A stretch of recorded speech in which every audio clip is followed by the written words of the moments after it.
Is this the image that signals the collapse of the Brussels hierarchy? A chamber gone silent, lawmakers frozen in place, and the most powerful woman in Europe leaving the room in a hurry that looked anything but planned.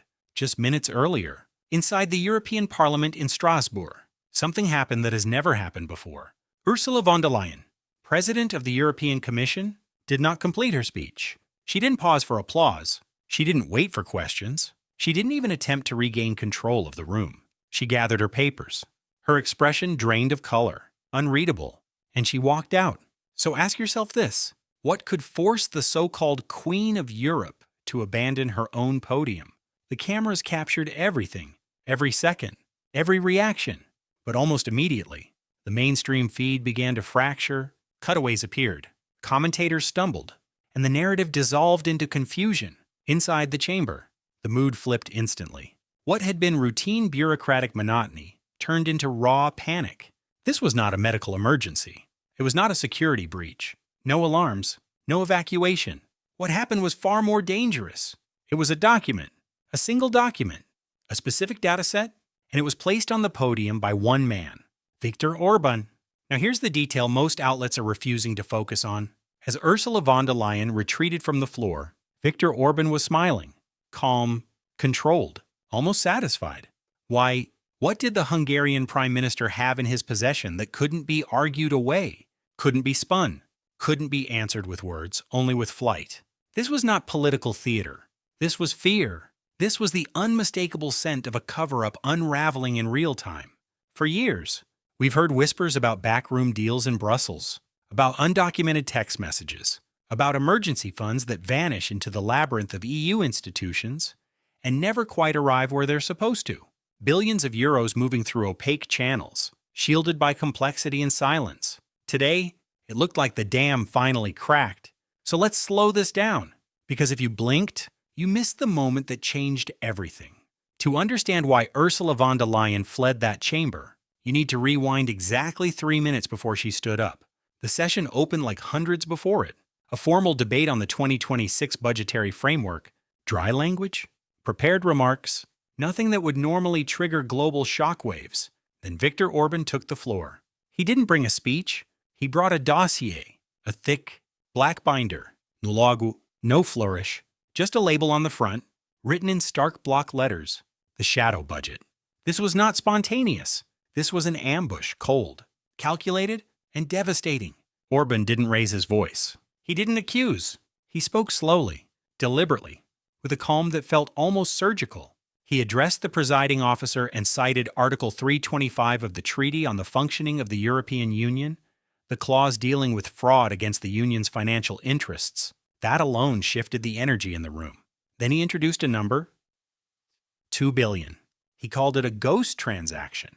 And then came the moment that detonated the chamber. Orban raised a document dated September 14th, 2025. This was not public, not archived, not searchable.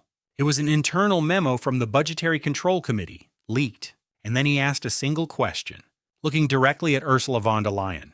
Madame Présidente, he said, can you explain to this House where the full 2 billion allocated for the Emergency Energy Transition Fund actually went? Silence. Absolute silence. This fund was supposed to finance critical infrastructure across Eastern Europe, energy stabilization, grid upgrades, post-crisis support, Warsaw, Budapest, regional projects already announced to the public. But Orban's data told a completely different story. He presented a transaction string, wire transfer ID EUX99LOX. According to the records, the money never went to Poland. It never went to Hungary. Instead, it was routed through a subsidiary of a large consultancy firm registered in Delaware, USA, with an operational branch in Luxembourg. And that's where this stopped being abstract. Because Orban didn't stop at the money. He followed the trail. He named the firm, Greenstrat Global. Then he named the board of advisors. And that's when the chamber froze. Because on that board, according to Orban's documentation, appeared a name that drained the color from the room. A direct family connection to Ursula von der Leyen? The implication was unmistakable. The president of the European Commission was being accused, on the floor of Parliament, of funneling EU taxpayer money into a private entity linked to her own family under the banner of green energy subsidies. This wasn't mismanagement. This wasn't a technical error. This was alleged embezzlement. And unlike the earlier Pfizer-Gate SMS scandal, this wasn't about deleted messages or transparency failures. This was for 2 billion? 10 times the scale, 10 times the damage. The reaction inside the chamber was immediate and visceral. Members of the Patriots for Europe and the AfD slammed their desks, shouting for an immediate suspension of the session. Calls for resignation echoed across the hall. Meanwhile, the Greens and Liberals, normally von der Leyen's most reliable shield, sat frozen, staring forward, saying nothing. Phones came out. Screens lit up. You could see panic ripple across faces that, until moments earlier, looked untouchable. When the moderator finally handed the microphone to Ursula von der Leyen, the camera zoomed in. Her hands were shaking. She leaned forward and began to speak, something about procedural irregularities, jurisdictional concerns, process. Then she stopped, because in that split second, she understood the trap. If she denied the document, she risked perjury. If she acknowledged it, she committed political suicide. That was the moment protocol collapsed. Security moved closer, not outward, inward. Instead of answering the question, von der Leyen turned to her chief of staff. Bjorn Zabert. They gathered their papers in silence. The microphone was still live. It captured the sound of shuffling documents and a rushed whisper. Not here. Get me out. And then she walked. As she exited, the chamber erupted. Resign. Resign. The words followed her down the aisle, bouncing off the walls of Strasbourg. But here's the part no one in Brussels wants you to focus on. Orban says this was only file number 1. He claims to be holding 15 terabytes of encrypted data, supplied by a whistleblower inside the Berlaymont building itself. He referenced specific dates, secret negotiations with Kiev, unapproved weapons contracts, agreements signed without parliamentary oversight. And according to sources, the European Public Prosecutor's Office EPO has already received a copy of the dossier. If a formal investigation is opened, Ursula von der Leyen loses immunity. At that point, this stops being politics. It becomes a crime scene. And that's where we're going next. Now zoom out, because what happened inside that chamber didn't end when Ursula von der Leyen disappeared behind closed doors. The fallout began immediately.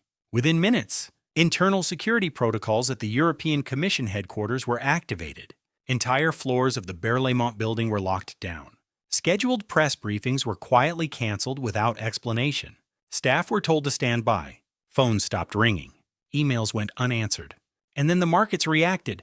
The euro dropped to 0.8% against the dollar almost instantly after the news began circulating among institutional traders.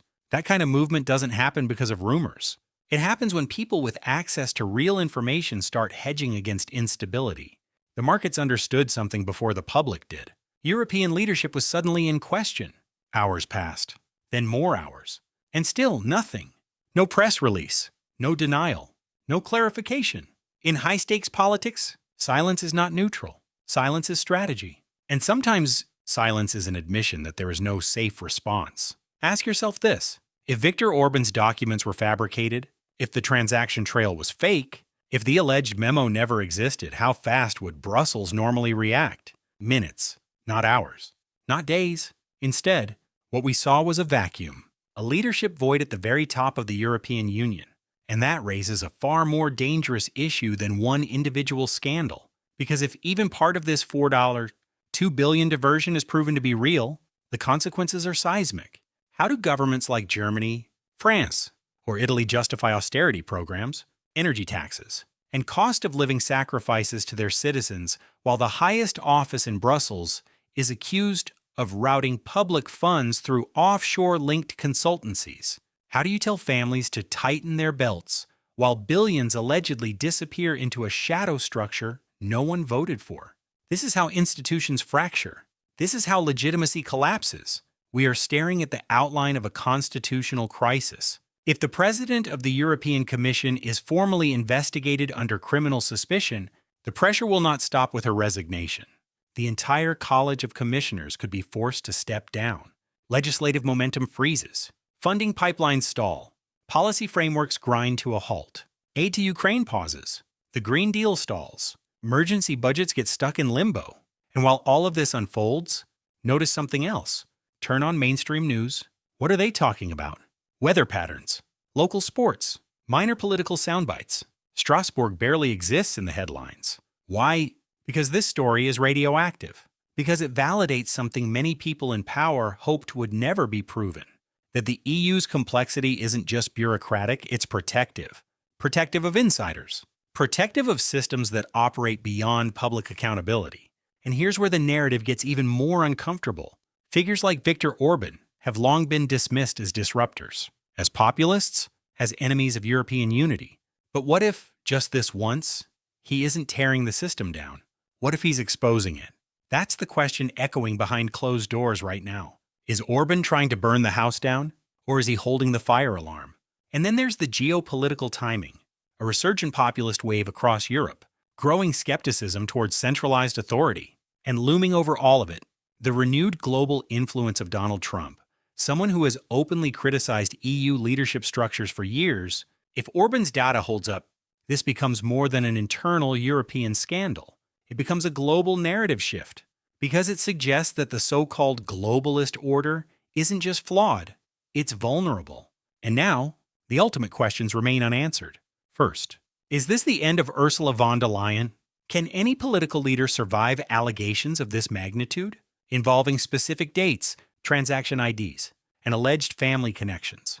Or will she be sacrificed to preserve the institution itself? Second, who is the real villain? Is Viktor Orban a reckless destabilizer exploiting chaos? Or is he the only leader willing to pull classified documents into the light and take the backlash that follows? Third, and most importantly, where is the money? Was the 4.2 billion mismanaged through bureaucratic incompetence, or are we witnessing the largest financial diversion in modern European political history? Those answers will not come from press conferences.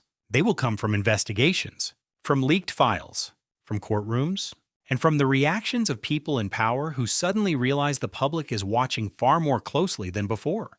This story is not over. In fact, it's just beginning. If you want to stay ahead of what happens next, before the edits, before the spin, before the silence turns into revision, make sure you stay connected. Subscribe to the channel, like this video if you believe transparency matters, and share this with anyone who still thinks Brussels is untouchable, because the next file could drop at any moment. Hinweis: this video is intended for informational and analytical purposes only. The content presented is based on publicly discussed claims, reported events, and political commentary available at the time of production.